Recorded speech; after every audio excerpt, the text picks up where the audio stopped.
Hi, class. I hope you're having a great Thanksgiving holiday. I hope you had some time to take for some self-care and catching up with your family.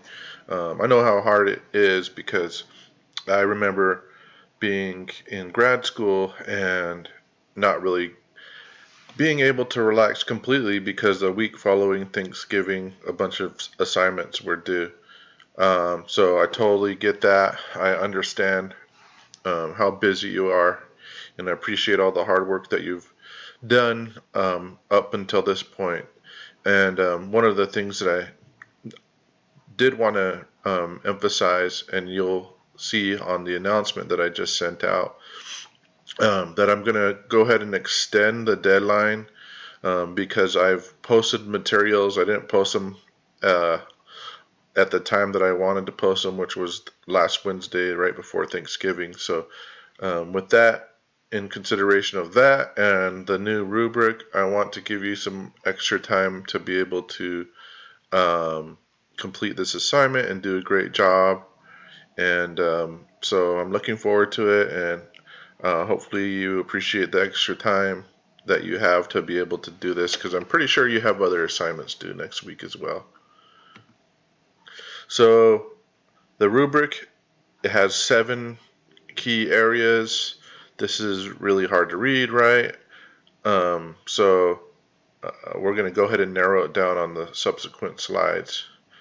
But I guess what I'd want to point out overall is that the important areas, the higher point value areas of the assignment are integration of knowledge. So you want to integrate some of the course concepts, um, feasibility of change strategy or policy options.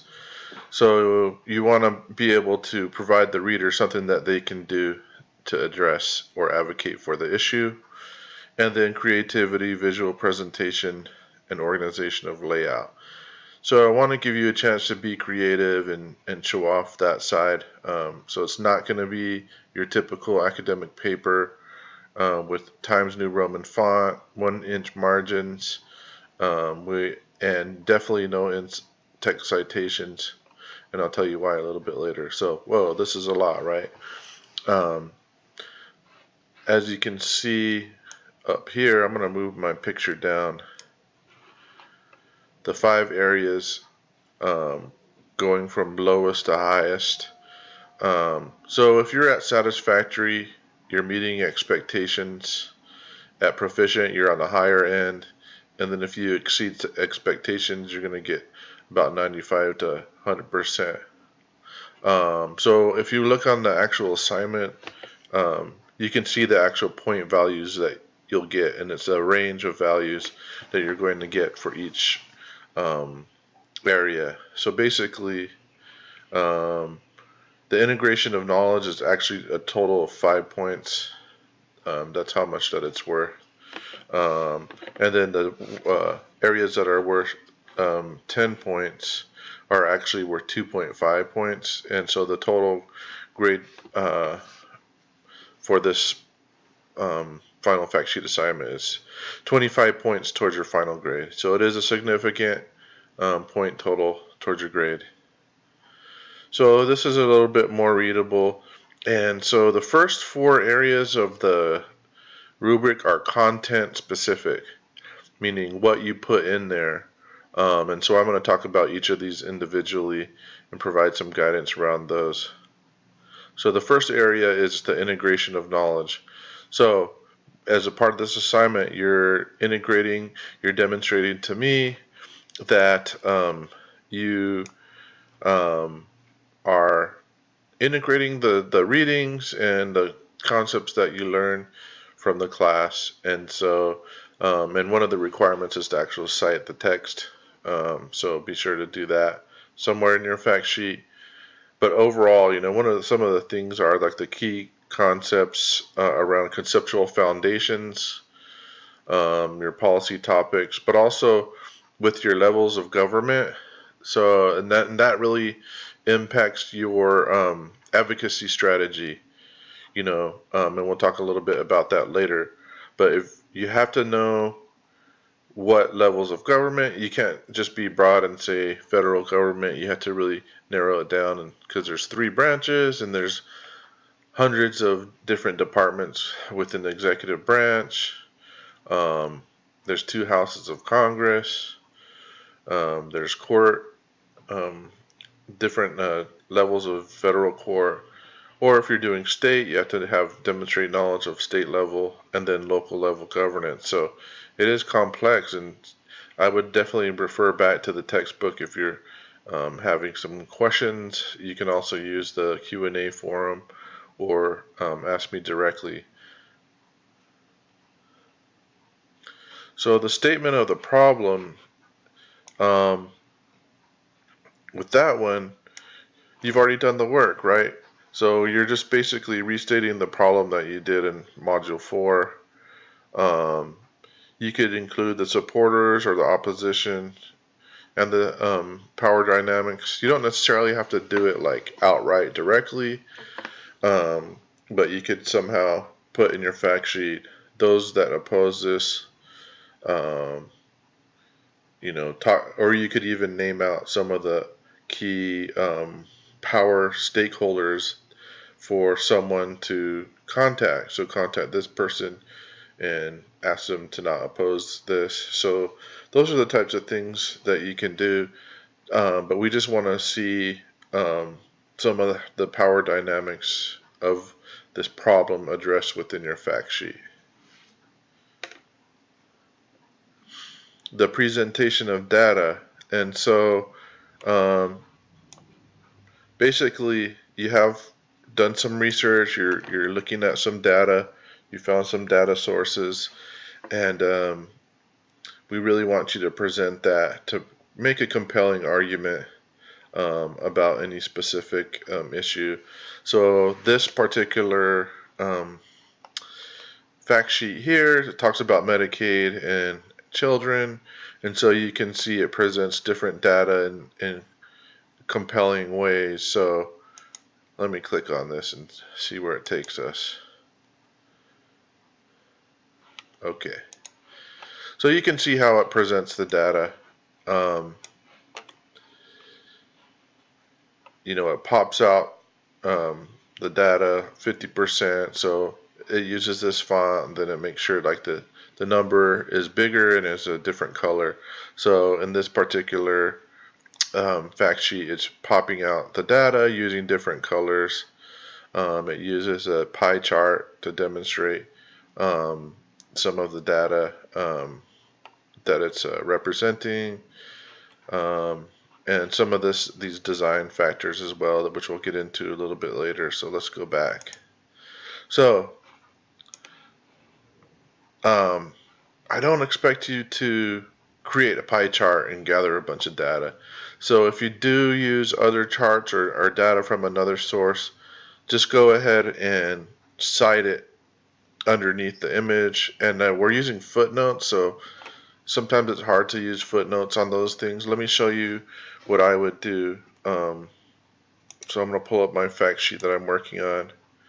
So what I would do, I pulled up this image from the Environmental Protection Agency. So what I'll do is I'm going to go to Insert. I'm going to Text Box. I'm going to draw in underneath here. Then I'm just going to put the name of the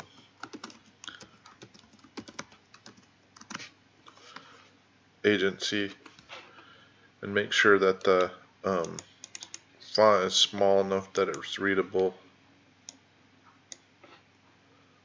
or the text box is big enough that it's readable. And I would probably do like 9-point font here. And it's okay if you don't have a map. Let's see, this one actually has a map, 2011. So I'll just put 2011. Let's change our font here to 9-point, and should fit underneath it. So you can add text box don't worry about footnoting for these because it's difficult to put footnotes underneath a image or a chart. So there's a little bit of leeway. It's we're gonna plug and play with this a little bit in order to make sure that the format's nice, the data is presented in a certain way. Yes, but don't just copy and paste charts from another source. Make sure to put where you got that chart. Okay, this is a biggie. So the feasibility of your change strategy. Um, so your change strategy is going to really account for like who has the power to change this, and what can the reader do to be able to reach out to those people, to take action, to be able to do something in order to let the leadership, those in power, know that this issue should be addressed. So if we look here, it's a course of action identified for the reader to take actions. Policy solutions are presented. So simply telling the reader to vote is not specific enough. Okay, we need to uh, be able to, and also we have to consider that sometimes people can't vote if they're minors. What if they're felons and they lost their right to vote? Okay, what if they're undocumented? Okay, so just telling someone to vote doesn't necessarily really get at the type of action that could be taken. But if you do include that, you need to state compelling reason why. So who should I vote for? Um, what level of government? So if it's a issue that's controlled by a local government, then it would be your local um, elected officials that you would contact. Okay, it's not just vote for anybody and everybody. Um, and also, if you say contact your local congressman, I like this uh, fact sheet here. It's a little bit long. Let's see if I can pull it up. I think I have it pulled up on the website here. So what I like about this one is it gives you a list of questions to ask. Okay, so if you're suggesting that someone contact, the reader should contact an elected official, what are some things that they should ask? What are some key talking points that they should say? Um, and so this is kind of an example. It's not really specifically like that, but this is a TANF fact sheet, and it says, what should you ask your local TANF caseworker? And so it's a real good guide, and it gives the reader some measurable steps to be able to take. And also, I don't expect you to create a whole website. It's okay to list other resources that may help someone get more information on a topic, and so that's what this one does here as well. So that's what I like about that one. So those are some suggestions on how to make sure that your strategy is achievable and realistic for your target audience. You'll have a call to action. The reader is compelled to act, and the resources are provided for advocacy and outreach.